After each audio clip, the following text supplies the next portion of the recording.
ಬಳ್ಳಾರಿ ಜನತೆಗೆ good news. Rahul Gandhi Bharat Jodo ಯಾತ್ರೆ ಸಂದರ್ಭದಲ್ಲಿ ಕೊಟ್ಟ ಭರವಸೆಯಂತೆ ಬಳ್ಳಾರಿಯಲ್ಲಿ ಜೀನ್ಸ್ ಪಾರ್ಕ್ ಸ್ಥಾಪನೆಗೆ ಸರ್ಕಾರ ಮುಂದಾಗಿದೆ. ಸದ್ಯ ಬಾಂಗ್ಲಾದ ಗಾರ್ಮೆಂಟ್ಸ್ ಮೇಲೆ ಪ್ರತಿಭಟನೆ ಬಿಸಿ ತಟ್ಟಿರೋದ್ರಿಂದ ಬಳ್ಳಾರಿ ಜೀನ್ಸ್ಗೆ ಬೇಡಿಕೆ ಹೆಚ್ಚಾಗ್ತಾ ಇದೆ. ಈ ಹೊತ್ತಲ್ಲೇ ಜೀನ್ಸ್ ಪಾರ್ಕ್ ಸ್ಥಾಪನೆಯಿಂದ ಮತ್ತಷ್ಟು ವ್ಯಾಪಾರ ವ್ಯಾಪ್ತಿ ವಿಸ್ತಾರವಾಗಲಿದೆ.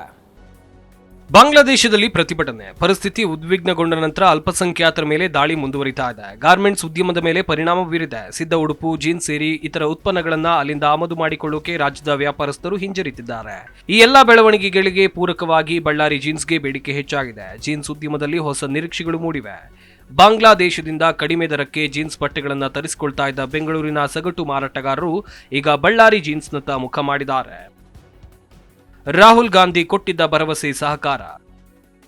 ಕೊಟ್ಟ ಮಾತಿನಂತೆ ಬಳ್ಳಾರಿ ಜೀನ್ಸ್ ಪಾರ್ಕ್ ಸ್ಥಾಪನೆ. ಸಿದ್ಧ ಉಡುಪುಗಳ ರಫ್ತುದಾರ ದೇಶದ ಪೈಕಿ ಬಾಂಗ್ಲಾದೇಶ ಜಗತ್ತಿನಲ್ಲೇ 2ನೇ ಸ್ಥಾನದಲ್ಲಿದೆ. ಅಲ್ಲಿನ ಜೀನ್ಸ್ಗೆ ಜಗತ್ತಿನೆಲ್ಲೆಡೆ ಬೇಡಿಕೆ ಇದೆ. ಆದರೆ ಅಲ್ಲಿನ ರಾಜಕೀಯ ಅಸ್ಥಿರತೆ ಅಲ್ಲಿನ ಜೀನ್ಸ್ ಉದ್ಯಮದ ಬೆಳವಣಿಗೆಗೆ ಹಿನ್ನಡೆ ಉಂಟು ಮಾಡಿದೆ. ಹೀಗಾಗಿ ಬಳ್ಳಾರಿ ಜೀನ್ಸ್ಗೆ ಬೇಡಿಕೆ ಕುದುರಿರುವ ಈ ಹೊತ್ತಿನಲ್ಲೇ ಜೀನ್ಸ್ ಪಾರ್ಕ್ ಸ್ಥಾಪನೆಗೆ ಸರ್ಕಾರ ಮುಂದಾಗಿದೆ. ಹೌದು, ಕಾಂಗ್ರೆಸ್ ನಾಯಕ ರಾಹುಲ್ ಗಾಂಧಿಯವರು ಭಾರತ್ ಜೋಡೋ ಯಾತ್ರೆ ಸಂದರ್ಭದಲ್ಲಿ ಕೊಟ್ಟಿದ್ದ ಭರವಸೆಯಂತೆ ಬಳ್ಳಾರಿಗೆ ಹೊಂದಿಕೊಂಡಿರುವ ಸಂಜೀವರಾಯನ ಕೋಟೆಯಲ್ಲಿ ಕೆಐಎಡಿಬಿ ವತಿಯಿಂದ ಜೀನ್ಸ್ ಪಾರ್ಕ್ ಸ್ಥಾಪಿಸಲಾಗುವುದು. ಇದಕ್ಕಾಗಿ 154 ಎಕರೆ ಜಮೀನನ್ನ ಸ್ವಾಧೀನಪಡಿಸಿಕೊಳ್ಳಲಾಗಿದೆ. ಇಲ್ಲಿ ಅಂತಾರಾಷ್ಟ್ರೀಯ ಮಟ್ಟದ ಜೀನ್ಸ್ ಉಡುಪು ತಯಾರಿಕೆಯ ಕಂಪನಿಗಳು ಇರುವಂತೆ ನೋಡಿಕೊಳ್ಳಲಾಗುವುದು ಅಂತ ಬೃಹತ್ ಮತ್ತು ಮಧ್ಯಮ ಕೈಗಾರಿಕಾ ಸಚಿವ ಎಂ.ಬಿ. ಪಾಟೀಲ್ ಹೇಳಿದರು. ಬಳ್ಳಾರಿಯಲ್ಲಿ ಜೀನ್ಸ್ ಬಟ್ಟೆಗಳ ತಯಾರಿಕೆಯ 500 ಘಟಕಗಳಿವೆ. ನಿತ್ಯ 2 ಲಕ್ಷ ಜೀನ್ಸ್ ಉತ್ಪನ್ನಗಳನ್ನು ತಯಾರು ಮಾಡಲಾಗುತ್ತೆ. 30ಕ್ಕೂ ಹೆಚ್ಚು ಡೈಯಿಂಗ್ ಘಟಕಗಳು ಬಳ್ಳಾರಿ ಹೊರವಲಯದ ಮುಂಡ್ರಿಯಲ್ಲಿವೆ. ಇದಕ್ಕೆ ವ್ಯವಸ್ಥಿತ ರೂಪ ಕೊಟ್ಟು ಇದನ್ನು ರಫ್ತು ಕೇಂದ್ರವಾಗಿಯೂ ಬೆಳೆಸಬೇಕು ಎನ್ನುವುದು ಕೈಗಾರಿಕಾ ಇಲಾಖೆಯ ಚಿಂತನೆಯಾಗಿದೆ. ಇದಕ್ಕಾಗಿ ಜವಳಿ ಇಲಾಖೆಯ ಸಹಾಯವನ್ನ ಪಡೆಯುವುದು, ಆ ಇಲಾಖೆಯಲ್ಲಿ ಜೀನ್ಸ್ ತಯಾರಿಕೆ ಘಟಕಗಳಿಗೆ ರಿಯಾಯಿತಿ ಕೊಡುವ ವ್ಯವಸ್ಥೆ ಇದ್ರೆ ಅದನ್ನು ಕೊಡಿಸುವ ಕೆಲಸವನ್ನ ಮಾಡಲಾಗುವುದು.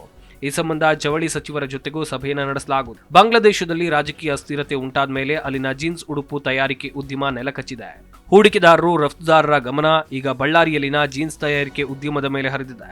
ಇದನ್ನು ನಾವು ಸದಾವಕಾಶವಾಗಿ ಪರಿವರ್ತಿಸಿಕೊಂಡು ಹೂಡಿಕೆಯನ್ನ ಆಕರ್ಷಿಸಲಿದ್ದೇವೆ ಅಂತ ಸಚಿವ ಎಂ.ಬಿ. ಪಾಟೀಲ್ ಹೇಳಿದರು.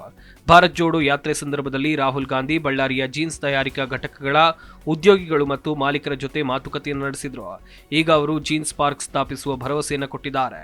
ಇದಾದ್ಮೇಲೆ 2023 ಆಗಸ್ಟ್ 1ರಂದು ನಮ್ಮ ಇಲಾಖೆಗೆ ಪತ್ರ ಬರೆದು ಈ ಬಗ್ಗೆ ಗಮನ ಸೆಳೆದಿದ್ರು. ಈ ಯೋಜನೆಯ ಅನುಷ್ಠಾನಕ್ಕೆ ಈಗ ಕಾಲ ಪ್ರಸಕ್ತವಾಗಿದೆ. ಅಂತಾರಾಷ್ಟ್ರೀಯ ಪರಿಸ್ಥಿತಿ ಅನುಕೂಲವಾಗಿದೆ ಅಂತ ಅವರು ನುಡಿದಿದ್ದಾರೆ. ಮುಖ್ಯಮಂತ್ರಿ ಸಿದ್ದರಾಮಯ್ಯ ಕಳೆದ ಫೆಬ್ರವರಿಯಲ್ಲಿ ಮಂಡಿಸಿದ ಬಜೆಟ್ನಲ್ಲಿಯೂ ಬಳ್ಳಾರಿ ಜೀನ್ಸ್ ಪಾರ್ಕ್ ಸ್ಥಾಪಿಸುವ ಘೋಷಣೆಯನ್ನು ಮಾಡಿದ್ದಾರೆ. ಬಳ್ಳಾರಿ ಸುತ್ತಮುತ್ತ ಈಗಾಗಲೇ ಸಕ್ರಿಯವಾಗಿರುವ ಜೀನ್ಸ್ ಉಡುಪು ತಯಾರಿಕೆ ಘಟಕಗಳಿಗೂ ಹೆಚ್ಚಿನ ನೆರವು ನೀಡಲಾಗುತ್ತೆ. ಜೀನ್ಸ್ ಉಡುಪುಗಳು ಯುವ ಜನಾಂಗಕ್ಕೆ ಅಚ್ಚುಮೆಚ್ಚಾಗಿವೆ. ಇಲ್ಲಿರುವ ಮಾರುಕಟ್ಟೆಯನ್ನು ನಾವು ಗುರಿಯಾಗಿಸಿಕೊಂಡು ದಾಪುಗಾಲಿಡಲಿದ್ದೇವೆ. ರಾಜ್ಯದ ಉದ್ಯಮ ಮತ್ತಷ್ಟು ಉದ್ಯಮ ಸ್ನೇಹಿ ಕೈಗಾರಿಕಾ ನೀತಿ ಇದಕ್ಕೆ ಮತ್ತಷ್ಟು ಇಂಬು ಕೊಡಲಿದೆ.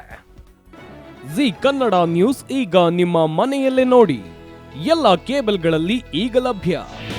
ನಿಮ್ಮ ನೆಚ್ಚಿನ ಜಿ ಕನ್ನಡ ನ್ಯೂಸ್ ಈಗ ಸನ್ ಡೈರೆಕ್ಟ್ ನಲ್ಲಿ number 292, Tata Play number 1664, Jio TV number 1334, NXT digital number 30, N cable number 30, city networks 51, U digital number 162, GTPL number 17, Rockline telecommunications number 42, Shri Basaveshwara cable number 168, rural cable network 60, Vinayaka digital 57, Abhishek cable 821, city channel 53, Siddeshwara cable network 57, ವಿ4 digital infotech 628, Surya digital networks 53, Gajanan digital number 836, Malnad infotech private limited number 56, Metrocast number 830, victory digital number 167ರಲ್ಲಿ ನೋಡಿ ಆನಂದಿಸಿ.